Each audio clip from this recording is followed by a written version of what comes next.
ODI ফরম্যাটে বাংলাদেশ ফিরে পেতে চায় সেই খুনে মেজাজ। হেড কোচ ফিল সিমন্স বলছেন, বিশ্বকাপে সরাসরি খেলার হিসেব করার চেয়েও দলের আসল লক্ষ্য র্যাঙ্কিংয়ে উন্নতি করা। অভিজ্ঞ লিটন, শান্ত, মিরাজদের কাছে সেরা পারফরমেন্স চান। পেসারদের তৈরি রাখতেও মনোযোগী কোচিং ইউনিট। সাইফুল রূপকের রিপোর্ট। আমাদের গেছে যেদিন একেবারেই কি গেছে, কিছুই কি নেই বাকি। টাইগার ক্রিকেটে পঞ্চপাণ্ডব এখন অতীত। একসময়ের ফেভারিট ফরম্যাটে তাই প্রায়ই ধুঁকছে টিম বাংলাদেশ। পাকিস্তানকে হারিয়েই 2015-তে দারুণ টেক অফ করে টাইগাররা। পরের কবছরে 50 ওভারি খেলায় দাপট দেখায় লাল সবুজের Bangla.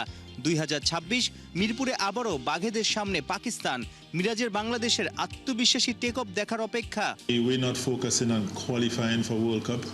We're focusing on getting better at ODI cricket. বিশ্বকাপে সরাসরি খেলার একটা হিসাব আছে, তবে আমাদের আসল লক্ষ্য ওডিআই র্যাঙ্কিংয়ে উন্নতি। কয়েক বছর আগে এই দলটা দুর্দান্ত খেলেছে, এখন আমাদের সেই অভিজ্ঞ ক্রিকেটাররা নেই।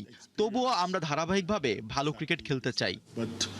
গেল অক্টোবরে সবশেষ সিরিজে ওয়েস্ট ইন্ডিজকে 2-1 হারায় বাংলাদেশ। মিরপুরের সেই কালো পিচে আলো করেন স্পিনাররা। পেসারদের জন্য ছিল না তেমন সুবিধা। এবার রং বদলেছে, উইকেটের চরিত্র কি বদলাবে? 27-এর ওয়ানডে বিশ্বকাপের কথা চিন্তা করে কি পেসারদের আরো বেশি সুযোগ দেয়া হবে?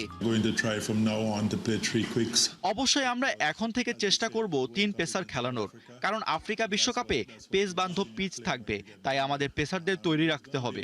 এবারের মিরপুরে পিচটা ভিন্ন রকমের, ভালো উইকেটে খেলা হলে ক্রিকেটারদের স্কিল বাড়ে। জাকের আলী বাদ, ফিরেছেন লিটন কুমার দাস। সবশেষ 6 ওডিআইতে তার রান কেবল 6।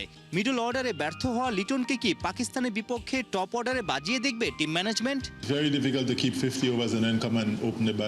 50 ওভার কিপিং করে এরপর ওপেনিংয়ে নেমে ব্যাটিং করা কঠিন, তাই আমরা লিটনকে মিডল অর্ডারেই ভাবছি। সে স্পিনটাও বেশ ভালো খেলে, আশা করি তার থেকে ভালো কিছু পাবো। সবশেষ 3 সিরিজের 9 ওয়ানডে 7টাতেই 50 ওভার টিকতে পারেনি বাংলাদেশের ব্যাটাররা। ব্যাটে বলে ইফেক্টিভ রোল প্লে করতে না পারায় সমালোচিত কাপ্তান মেহেদী মিরাজও। র্যাঙ্কিংয়ের 4 নম্বর দল পাকিস্তান।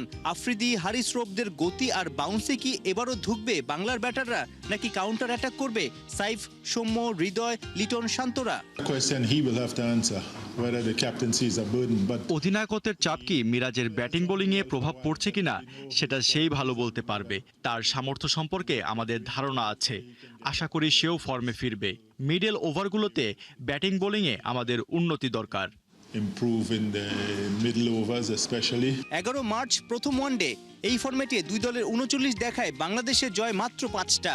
34 বার হেসেছে পাকিস্তান। সাইফুল রূপক, 71।